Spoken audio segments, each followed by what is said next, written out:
Hi, welcome to today's video. So today I thought I would talk about a whole bunch of cream blush products that I have in my collection, which are more like drugstore versions. They're mostly, all of them are drugstore and all of them are very budget friendly. So yeah, I recently just started using cream products simply because cream blushes, they do tend to spoil faster, and blush is one of my favorite makeup products, and I do tend to accumulate quite a bit of it. So I kind of held back on buying cream blushes for a while, but then this year I finally took a plunge and now I do have a couple of them in my collection.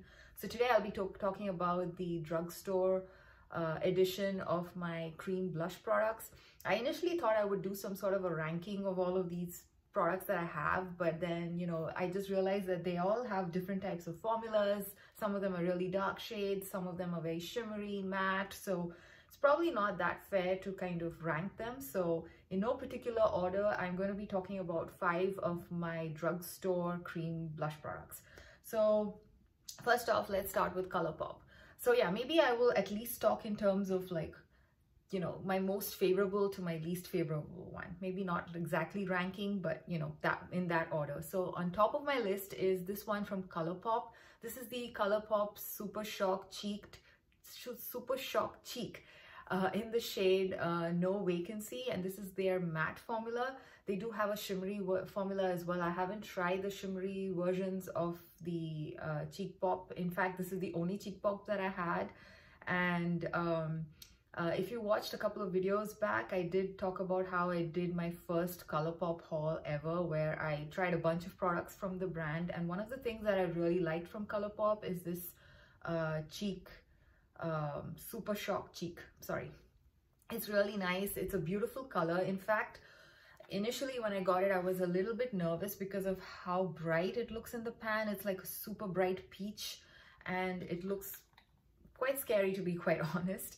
And I was a bit nervous, but it just goes on really well. I do use a stippling brush for all my cream products, so that way I get like some level of control irrespective of how dark or light the shade is. Because, you know, with cream products, I find that, you know, it can be a little hard to control sometimes. So if you use a stippling brush, you can pick up just the least amount of product possible, and then, you know, just work your way and get the desired level of pigmentation and coverage or whatever it is that you're looking for. So yeah, so with a stippling brush, this particular blush works beautifully. It layers really nicely. I'm able to build the color to the intensity that I want, and also I'm able to tone it down to the intensity that I want. And also I find this to be extremely long lasting. I don't have any issues with blush fading in general, but with cream blushes, sometimes even if you have dry skin, they do tend to disappear after a while.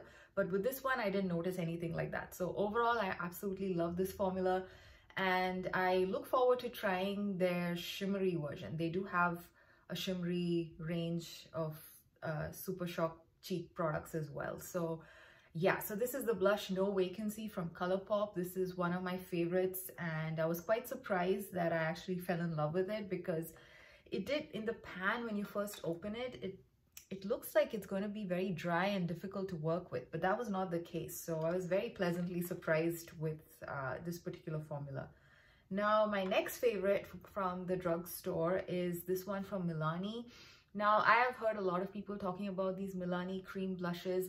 They're supposedly as good as a lot of the higher end cream blushes in the market. Now, I haven't tried too many high-end cream blushes. I do have the Stila convertible lip and cheek color, which comes in pretty much like the same format, like in a pan. And I have to say that the formula is quite similar. They both feel very dewy on the skin.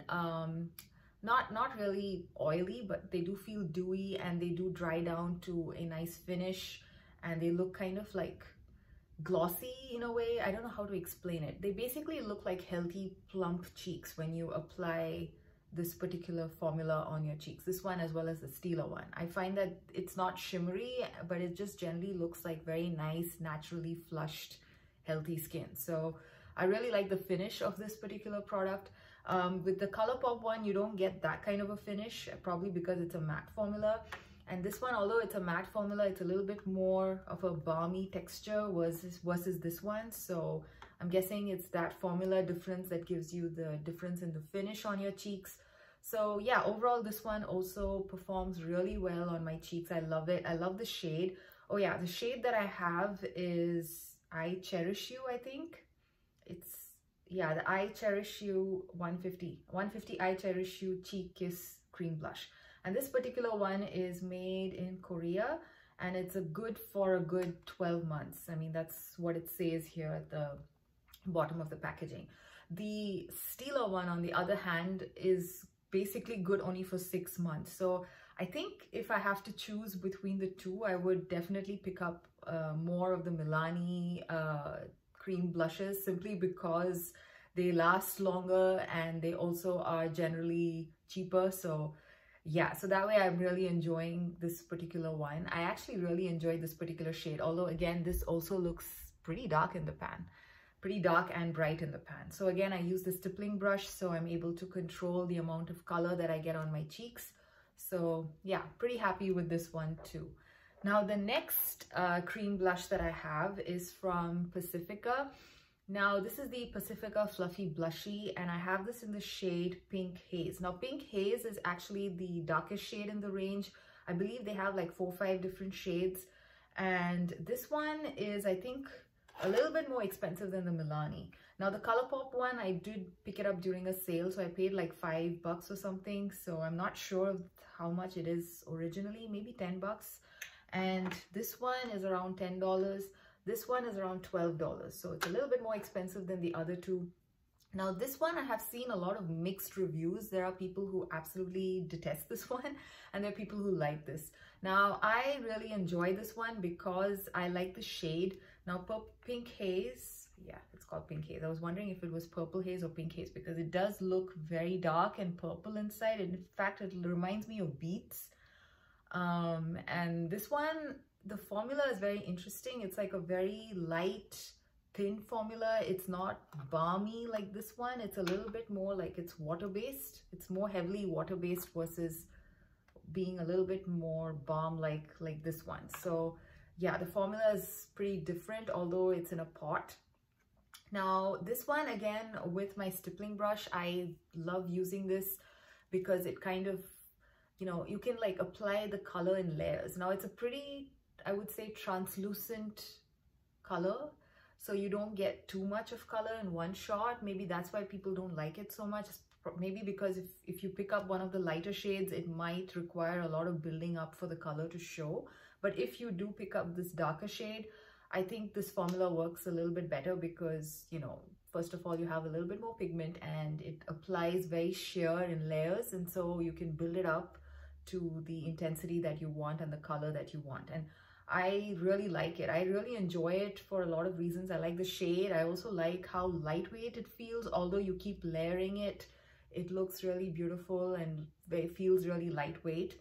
And it also, like I said, it looks kind of like you're not wearing anything, but you have some color on. I don't know how to explain it. Again, it's got a very translucent type of finish to it. So yeah, it's not the most pigmented blush, but you know, it does impart some color with some amount of your, you know, natural skin shining through. So I don't know, it just kind of overall, the effect is really nice and I really enjoy it. So yeah, that's the Fluffy Blushy. So yeah, it's very different in formula from the other two products that I just talked about. So overall, I really like it, but again, it depends, I guess, on what your preferences are in terms of the finish you're looking for.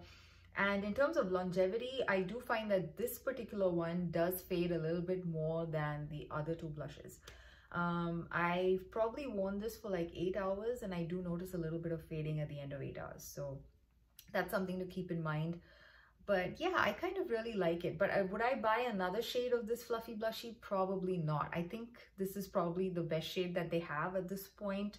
Now, unless of course they do expand and they have slightly different darker shades, I might consider picking one more up. But so far, yeah, this is the darkest shade and I like it. And it works really well for my skin tone. So again, I don't know how this would actually work for people with deeper skin tones because, like I said, it's a bit more of a, it's a little low on pigment. You need to build it up quite a bit. And with my skin tone itself, you can kind of, you know, wear this at maximum intensity, if that makes sense. So I don't know how well it would work with deeper skin tones.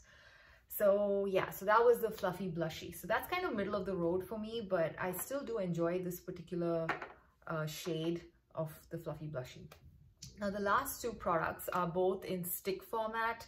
So first let me talk about the one that I really enjoy, and that is from Wet n Wild. This is the Wet n Wild Mega Glow blush stick in the shade Peach Bums. Now this is supposedly a dupe for Charlotte Tilbury's Pinkgasm. So I mean, everybody's been talking about it. I don't have Pinkgasm, so I can't guarantee that it's a dupe, but a lot of people say it's a dupe. I really like this shade, and I like how easy it is to apply. Although this one is in stick format, it is pretty easy to apply directly from the stick onto your cheeks. I find that it's easy to blend. It's also easy to layer up as well.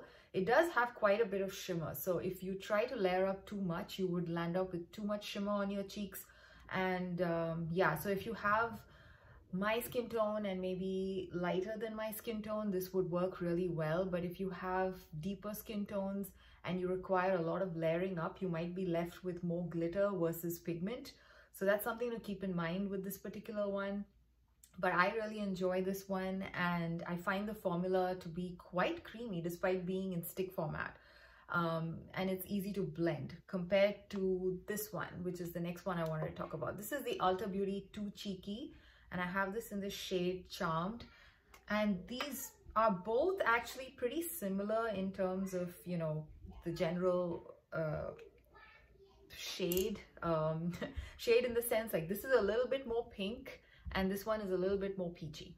So they both have like gold specks, you know, in them, but this one is a little bit more pink versus this one. Now this particular one, Charmed, it looks almost like a dupe for the NARS Orgasm stick that they came out with a couple of years ago. I don't know if it's still in the market. This one, I actually like the shade and everything, but I do find that the stick is quite stiff. Now, I don't know if it's because I've been using this for the last 5 months now, and it's kind of starting to dry up, or if it's always been like this. I'm trying to remember. So I'm not very sure if the formula has changed since I opened it. But yeah, I do find this a little bit more stiff compared to this one, and therefore a little bit harder to blend when I apply directly from the stick onto my cheeks. So yeah, so this is basically the reason why this is there at the bottom of the list. But as a shade, I absolutely enjoy the shade, and as a formula, it's probably falling short, especially when compared to this one. And of course, price wise, I think this is a little bit cheaper than this. So yeah, so overall this one gets a few points more than this one. Yeah, so this one, that's basically my negative. I'm trying to think of, there's something else that I wanted to talk about this particular one. But yeah, I kind of forgot, unfortunately. If I remember it, I will link it down in the description. So yeah, those were all the cream blushes that I have and I wanted to talk about. And yeah, I hope this video gives you an idea about some of the good cream blushes that are there in the market. And I hope you enjoyed this video, and I will see you again in another one. Bye.